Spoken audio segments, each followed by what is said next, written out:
علی بھائی پچھلے چند مہینوں سے علماء سو پاگل ہو گئے ہیں، ان کا بس نہیں چل رہا کسی طرح یہ عوام کو بھڑکا کے آپ کی جان لے لیں۔ فی الحال تو آپس میں ایک دوسرے کی جانیں لے رہے ہیں، یہ آپ بے فکر رہیں، آپ اللہ سے دعا کیا کریں۔ باقی جو آپ نے لکھا ہے یہ پاگل ہیں، یہ آج سے پاگل نہیں ہے، یہ ہمیشہ سے ہی پاگل ہیں۔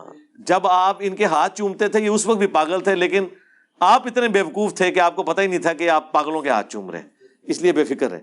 دیکھیں نا اللہ تعالیٰ ان کے اوپر کیسا کیسا عذاب مسلط کرتا ہے۔ یہ کہتا تھا نا کہ جی تسبیح میں پروئے گئے ہیں۔ ہمارے مطالبات آپ کے سامنے ہیں، ہم آپ کو بارہا یہ کہہ چکے ہیں کہ اہل حدیث دیوبندی اور بریلوی اتحاد ایک تسبیح کی طرح ہو چکا ہے، ایک قوت اور طاقت بن چکا ہے۔ تسبیح اگلے نے وڈی ہے نا، جڑا والا جو ایک کام پاندے نے نا انہاں ہوتے اللہ تعالیٰ پھر ایسا ایسا انہاں دے ہوتے ازمائش ان کے اوپر پھینکتا ہے کہ ان کو پتہ چل جاتا ہے جو یہ حرکت کرتے ہیں، جو میری جس اعتبار سے بھی یہ غلطی بنا کے پیش کرنے کی کوشش کرتے ہیں نا وہ ان کے گاٹے میں فٹ ہو جاتی ہے۔ میں نے ایک محاورتاً بات کی، وہ بھی کافروں کے ریفرنس سے، انہوں نے بات اٹھا کے اس نے جی نبی کو کل کا چھوکرا کہہ دیا۔ یار قرآن میں تو سورہ المنافقون میں اللہ تعالیٰ نے فرمایا کہ عبداللہ ابن ابی کہتا تھا کہ جب ہم عزت والے مدینے میں داخل ہوں گے تو وہاں سے ان ذلیلوں کو نکالیں گے۔ اللہ کے نبی اور صحابہ کو ذلیل کہا۔ اب یہ جملہ میں جب بولوں گا عبداللہ ابن ابی کی ریفرنس سے تو کیا میں رسول اللہ کی گستاخی کر رہا ہوں گا؟ اسے کہا جاتا ہے نقل کفر، کفر نہ باشد۔ لیکن نہیں، اس طرح کافروں کے اعتراضات کو سم اپ کر کے میں نے کہا تھا کہ وہ کہتے تھے ظاہر نبی علیہ السلام تو ان کے اعتبار سے ینگ تھے، وہ کہتے تھے یہ کل کا چھوکرا ہمیں آ کے سمجھائے، وہ کہتے تم نے نبی کو چھوکرا کہہ دیا۔ تو پھر قاری خلیل الرحمن کی زبان سے ایک نبی کے لیے نہیں تمام انبیاء کے لیے نکلا۔ جب دیوبندیوں نے اہل حدیثوں کو رگڑا دیا نا، اور وہ جو جدے میں بیٹھا ہوا ہے ان کا ایک مولوی، اس نے سوال کیا، اس نے کہا کہ جی یہ جو کچھ کر رہے ہیں نا دیوبندی ہمارے ساتھ، یہ سارے انبیاء کے مخالفین کرتے تھے کہ ہم نے داڑیاں دھوپ میں سفید کی ہیں، یہ کل کا چھوکرا آ کے ہمیں سمجھائے گا۔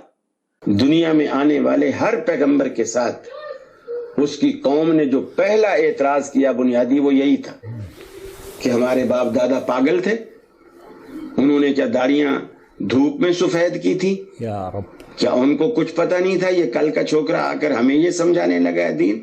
یہ کل کا چھوکرا آ کر ہمیں یہ سمجھانے لگا ہے دین؟ یہ کل کا چھوکرا آ کر ہمیں یہ سمجھانے لگا ہے دین؟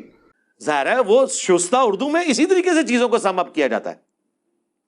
پھر آپ دیکھیں میں نے پوری تفصیل کے ساتھ بتایا کہ اللہ تعالیٰ اپنی دو کوالٹیز ہمارے ساتھ شیئر کرے گا جنت میں، ایک یہ کہ ہمیں موت نہیں آئے گی، اللہ کو بھی موت نہیں آنی، دوسرا کن فیکون، جو اللہ خواہش کرتا ہے وہ ہو جاتا ہے، ہم بھی جو خواہش کریں گے وہ ہو جائیں گی۔ یہ دو چیزیں ایسی ہیں جو اللہ جنت میں ہمارے ساتھ شیئر کرے گا۔ ہم اس اللہ سے کیوں نہ محبت کریں کہ جس نے چند سالوں کی زندگی کے عوض ہمیں ہمیشہ کی زندگی دے دی ہے جہاں ہمارا حکم چلے گا۔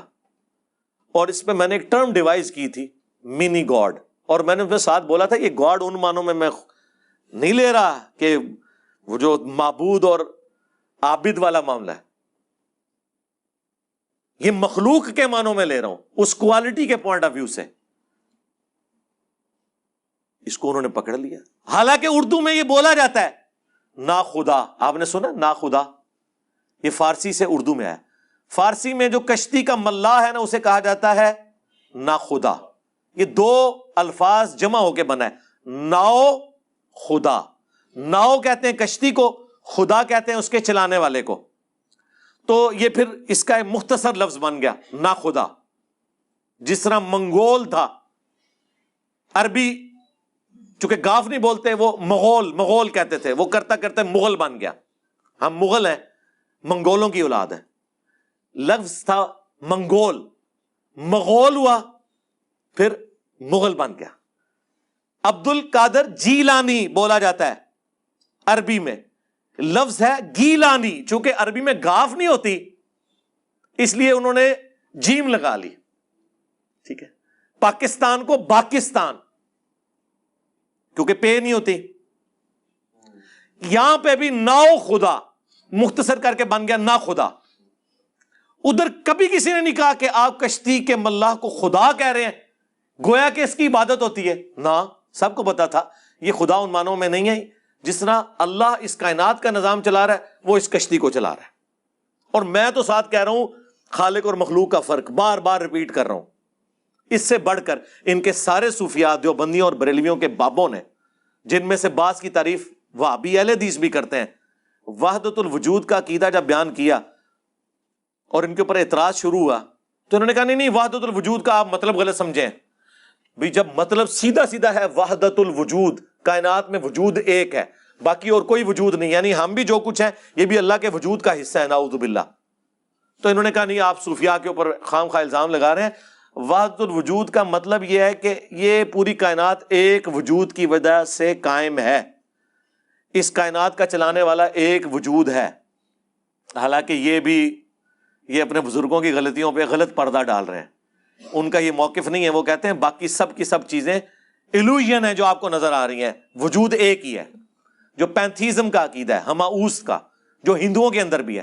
پھر بھی ہم نے کہا ٹھیک ہے جی، آپ صوفیاء کے اس عقیدے کی تعویل کرتے ہیں نا کہ وحدت الوجود سے مراد صرف یہ ہے کہ یہ کائنات کو ایک وجود چلا رہا ہے. اس سے مراد یہ نہیں ہے کہ ہم بھی خدا کا ٹکڑا ہے. ہم آپ کی یہ تعویل قبول کر لیتے ہیں. ہم نے کبھی وحدت الوجود کے اوپر کفر کا فتویٰ نہیں لگایا. یہی تعویل ڈاکٹر اسرار نے میرے سامنے کی تھی جب میں انہیں ملنے گیا. میں نے کہا ڈاکٹر صاحب آپ وحدت الوجود کہتے ہیں، نہیں وہ تو شرک ہے، یہ ڈاکٹر اسرار کا وحدت الوجود یہ ہے. میں نے کہا چلیں یہ ہے، لیکن آپ بہتر یہ کہ توحید کی ٹرم یوز کریں. ہم نے اتنی تعویل آپ کی قبول کی، آپ نے ہمارے یہ پورے ڈفرینسز بیان کرنے کے باوجود کہا کہ جی یہ جو شرک کر رہا ہے. اور شرک کا کون کہہ رہے ہیں؟ جن کے ایک ایک جینز کے اندر شرک گھسا ہوا ہے قبر پرستی کا، وہ ہمیں توحید سکھا رہے ہیں. ہنگامہ کھڑا کیا ہوا تھا، اللہ کی پھر کا بھی مدد آ گئی. مفتی سعید صاحب جنہوں نے عمران خان صاحب کا نکاح بھی پڑھایا ہے ہر دفعہ، وہ بنی گالا میں ہی ہیں، وہیں پہ ہوتے ہیں وہ. مفتی سعید صاحب سے کسی نے وہ سوال کیا جنت میں کیا کچھ ہوگا، تو انہوں نے اسے سمجھ کہا کہ بھائی ہر ایک کی اپنی اپنی خدائیاں ہوں گی وہاں پہ. یا جنت میں وائی فائی ہوگا، سب کچھ ہوگا. بھائی کسی آدمی کے وہم و گمان میں بھی وہ چیزیں نہیں گزری جو اللہ اسے جنت میں دے گا. بھیا سب کی اپنی اپنی چھوٹی چھوٹی خدائیاں ہوں گی، اب اس سے زیادہ کیا چاہیے. بھیا سب کی اپنی اپنی چھوٹی چھوٹی خدائیاں ہوں گی، اب اس سے زیادہ کیا چاہیے. بھیا سب کی اپنی اپنی چھوٹی چھوٹی خدائیاں ہوں گی، اب اس سے زیادہ کیا چاہیے. اپنی خدائی ہوگی نا یہ ہو جائے یہ نہ ہو، اپنی خدائی ہوگی نا یہ ہو جائے یہ نہ ہو، اپنی خدائی ہوگی نا یہ ہو جائے یہ نہ ہو. انہوں نے ساروں کو ہی خدا بنا دیا. ٹھیک ہے، وہی جملہ جو میں نے بولا تھا، اب ساروں کو سانپ سونگا ہوا ہے. اسی لیے میں نے جو اپنی ویڈیو ریکارڈ کروائی ہے نا انجینئر محمد علی مرزا اسٹوڈنٹس کی عدالت میں پچھلے دنوں، میں نے کہا تھا کہ آپ کے استاد کی کوئی ایک بات بھی ایسی نہیں ہے جسے اصول اور مبادی کے اوپر یہ کفر ڈکلیئر کر سکیں یا گمراہی پہ مبنی بتا سکیں. اصول کبھی کھڑا نہیں کریں گے. اصول کھڑا کریں گے خود مارے جائیں گے. اس لیے ہم کہتے ہیں پہلے اصول کھڑا کرو. اس پہ شرعی حکم کیا لگتا ہے یہ بات کرنے کے اوپر. وہ انہوں نے تو اپنی کتابوں میں لکھا ہوا ہے کہ اگر کسی کی بات میں 99 مطلب کفر کے ہوں اور ایک ایمان کا ہو تو مفتی پہ واجب ہے کہ ایمان کے مطابق فتویٰ دے، مسلمان کی تعویل قبول کرے. بس ساتھ یہ لکھنا بھول گئے سوائے انجینئر محمد علی مرزا کے. جب تک کوئی کنفرم گستاخ رسول نہ ہو آپ کسی کو قتل کرو گے. آپ قاتل ہو، آپ عاشق نہیں ہو کہ بھائی بندوق چکی اپنی خود ہی فتویٰ، خود ہی مفتی، خود ہی جناب عمر، خود ہی جج اور خود ہی قاضی. ایسے نہیں ہے. تم کہاں سے آ گئے جنہیں نماز نہیں آتی اور تم یہ فتوے دو کہ کون گستاخ رسول ہے اور کون گستاخ رسول نہیں ہے؟ یہ مذاق ہے کیا؟ خبردار خبردار، آگاہ رہو. جس طرح توہین رسالت کے حوالے سے معاملہ خطرناک ہے، اس طرح انسانی جان کے حوالے سے بھی معاملہ بڑا خطرناک ہے. 100 وجوہات کفر ہو کسی بندے کی تعویل میں ایک وجہ اس کی ایمان والی آ جائے اسے مومن کنسیڈر کیا جاتا ہے. 100 وجوہات کفر ہو کسی بندے کی تعویل میں ایک وجہ اس کی ایمان والی آ جائے اسے مومن کنسیڈر کیا جاتا ہے. 100 وجوہات کفر ہو کسی بندے کی تعویل میں ایک وجہ اس کی ایمان والی آ جائے اسے مومن کنسیڈر کیا جاتا ہے. یہ آپ کہاں ہیں؟ آپ کو کیا پتا عام عوام کو کہ کیا چیز توہین پر منطبق ہوتی ہے اور کیا چیز جو ہے نا نہیں ہوتی. میں جان بوجھ کے ایسے جملے بولتا ہوں لیکن پھر میں اس کو ساتھ بریف کر کے بولتا ہوں تاکہ یہ چھوٹا کلپ کاٹیں. ہاں اے میں مچھی پھڑنے سے کنڈا لانا وچوں یہ چھوٹا جا کلپ کٹن، میری بدنامی کریں، لوگ وہ پورا کلپ دیکھیں اور کہیں اوئے ہوئے مولوی اتنے جھوٹے نے، انہیں تو یہ گال ہی نہیں سی کی تھی. جس طرح وہ دیکھیں وہ ایک بٹ صاحب تبلیغی جماعت کے اللہ کا بندہ، بس وہ صرف ایک مقرر ہی ہے، انہیں بھی اپنا حصہ پایا ہے کہ وہ انجینئر کو دیکھو بیٹھ کے کیا کیا پتہ نہیں کیا کیا بولتا رہتا ہے. تنوں کی تو پتہ لگنا ہے پوری زندگی تو فضائل مال پڑھی، نہ تو قرآن پڑھا نہ بخاری پڑھی، ٹھیک ہے، اور ساتھ میرے کلپ چلا دیے کہ انجینئر صاحب کہہ رہے ہیں کہ جی وہ آپ کے سامنے قرآن پڑھنا ایسے ہی ہے جیسے کوئی فرینچ میں گالیاں نکال رہا ہے، تو اس نے قرآن کو گالیاں کہہ دیا. وہ انجینئر بنا ہوا، کیا وہ محمد علی انجینئر، کبھی کوئی کہتا ہے میں انجینئر، کبھی کہتا ہے میں مولوی ہوں، پتہ نہیں، تو ہے اس کو خود بھی پتہ میں کیا ہوں. کیا کیا فضول باتیں وہ کری جاتا ہے، وہ کری جاتا ہے.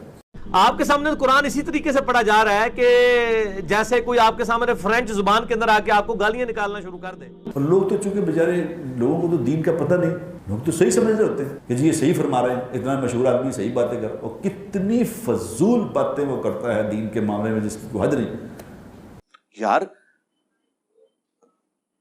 کوئی آگے پیچھے بات ہوئی ہے، وہ میں نے ایک لطیفہ سنایا پنجابی کا اوریجنل، کہ یہاں سے کچھ لوگ عرب ملکوں میں گئے اور جہالت کا یہ حال ہے ان کا کہ چونکہ عربی تو آتی نہیں ہے، عربیوں سے لڑائی ہوئی، انہوں نے پنجابی میں گالیاں دی، انہوں نے عربی میں گالیاں دی، اور واپسی پہ انہوں نے کہا کہ جی عربی تو اتنے اچھے ہیں کہ ہم گالیاں نکالتے تھے، وہ آگے سے قرآن ہی سناتے تھے.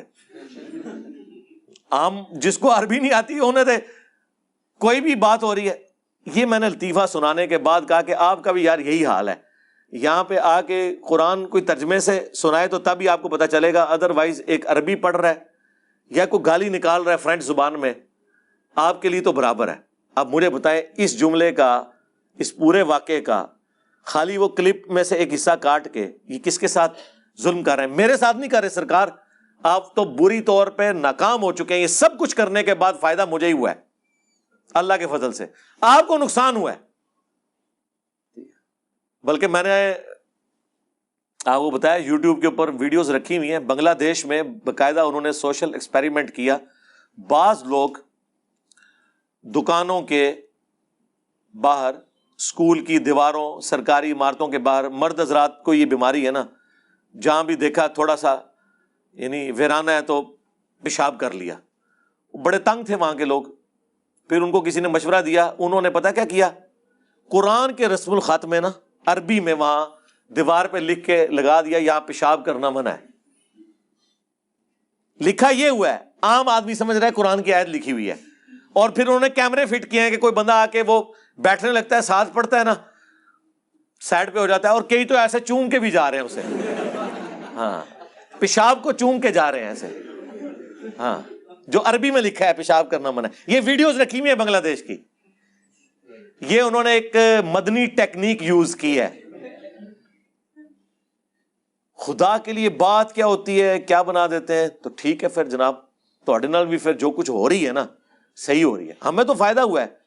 یہ ہمارے وہ جو میں نے کئی بار بتایا، یہ اینکر پرسن ہے عمران ریاض خان صاحب حافظہ اللہ تعالی من الجنت والناس، تو وہ کہہ رہے ہیں مجھے بھی آپ کے چھوٹے چھوٹے کلپ کسی نے بھیجے تھے. میں نے کہا یار بندہ پڑھا لکھا ہے، اس طرح کے بکواسات کیوں کر رہا ہے. میں نے سرچ کیا تو پتا چلا کہ تو بات ہی کچھ اور تھی. تو اس طرح کئی لوگ ہیں ہماری لائف سٹوریز میں آ کے لوگ سٹوریز نہیں سنا رہے. یہ نیگیٹو تعارف ہوا تھا.